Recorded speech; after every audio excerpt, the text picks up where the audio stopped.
Boy and Pink Girl. Today I have a book and it is called Bingo and the Burblies. This book is written by Steve Howson and illustrated by Glisa Borholquist. Bingo lived in a village in the rainforest. Her family had lived there for hundreds of years. Bingo loved to explore. Every day she discovered something new, like a shiny beetle with great black horns, or a blue frog living under a leaf, or a bright red bird with a curly tail. When she told her grandfather, he knew all the names for them. One day, Bingo wandered further than usual. She found noisier diggers amongst the trees. Bingo crept past them. She followed the almighty river through the forest until it dropped over a ledge and became a huge waterfall. Bingo climbed over the ledge and down the slippery rocks, and she noticed a deep cave behind the waterfall. She couldn't resist going inside. It was gloomy and wet. The roar of falling water filled the air. Bingo noticed another sound, a sort of gurgling, burbling noise. It was coming from above her head. Bingo peered into the darkness and gasped, for small creatures were standing back at her. They had brown furry bodies, bright orange eyes, and pink noses shaped like trumpets.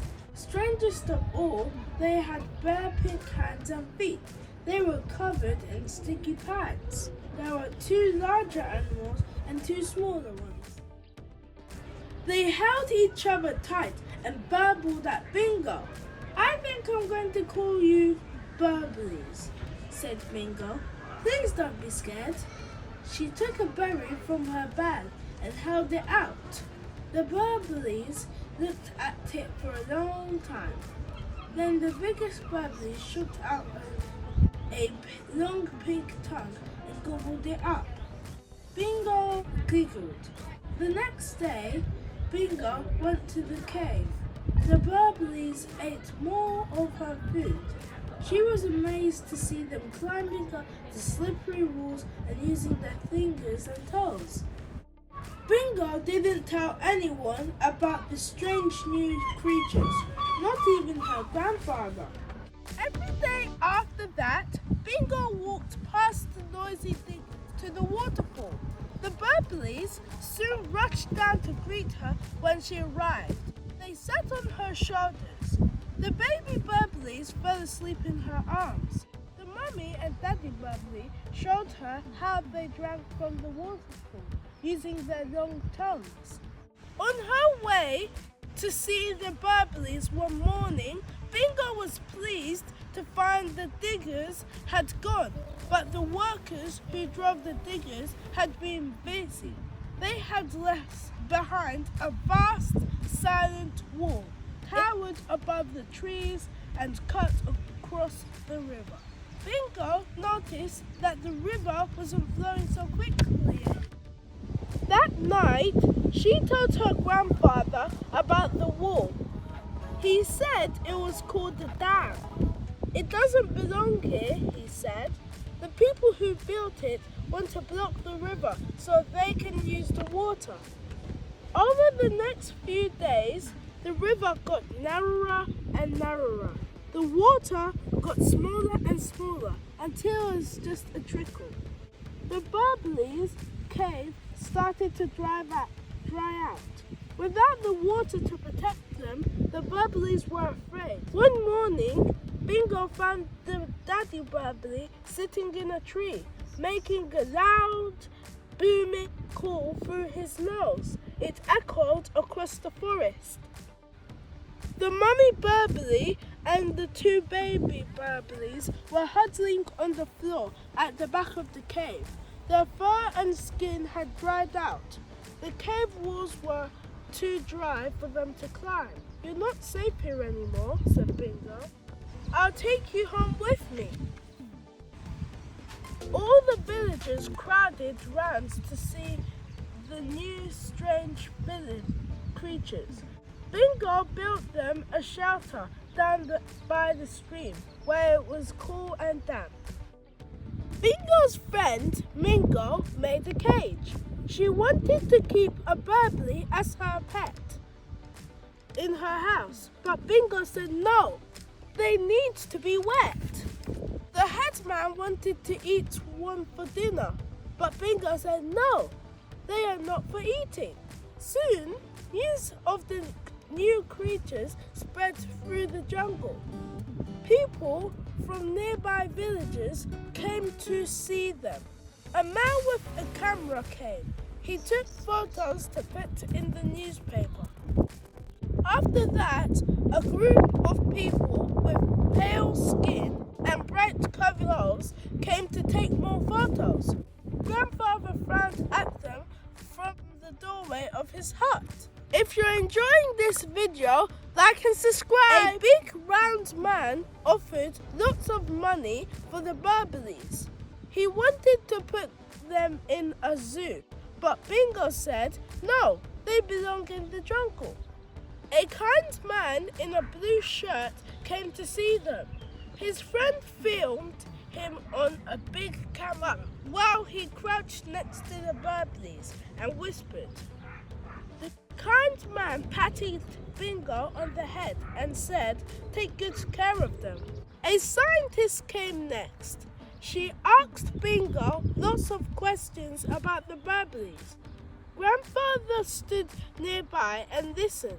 He prodded the Burblies and took clippings of their fur. They don't like that, said Bingo. They are very special creatures, said the scientist. I need to do some tests. Tomorrow I'll come back to take them away. Then you can help me find some more. There aren't any more. That night, Bingo couldn't sleep. She was worried about what would happen to the Burblies. As she tossed and turned on her sleeping mat, she heard a tap, tap, tap outside. It was her grandfather.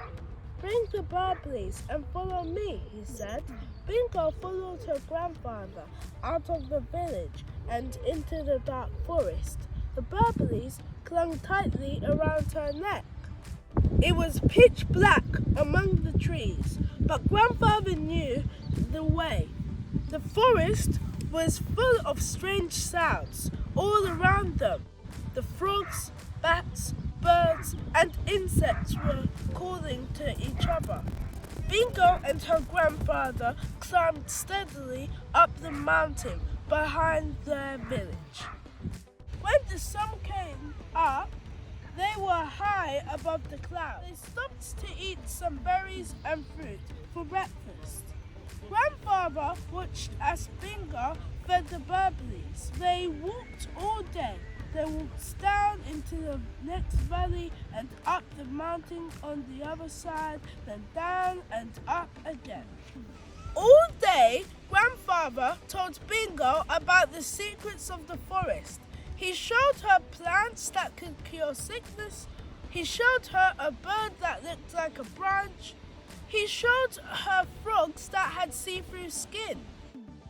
They spent another night sleeping in the forest. The next day, they walked again. On the third morning, Bingo and her grandfather scrambled down a steep rocky slope in yet another valley. The trees in this valley were taller and greener than any they'd seen before. Rivers raced down the mountains on all sides. Just then, Bingo heard a distant booming noise. The Daddy Burbly, who was dozing on her shoulder, sat up. The booming sound came again.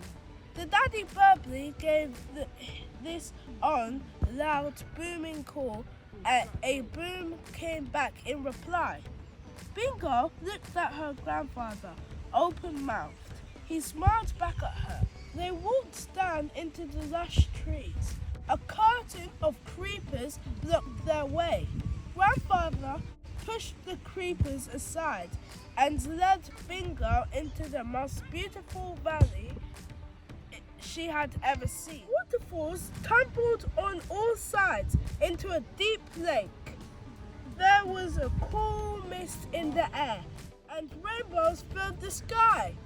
The trees were bursting with flowers and fruits and berries, but some of the fruits were moving. Bingo looked closely and realized they weren't fruits at all, they were burblies. Welcome to the Valley of 1,000 Rivers, said Grandfather. My own grandfather brought me here a long time ago. I was about your age. He lifted his hands to his lips and gave a booming burbly call. Hundreds of burblies boomed back in reply. The 4 burblies on Bingo's shoulder joined in too. More burblies appeared from behind the waterfalls. Bingo felt happy but sad at the same time. She grinned at her furry friends. "You're home now," she said. "I think you'll be safe here." The burbly gave her a big sticky hug. Then she held up her hands and let them climb into the nearest tree.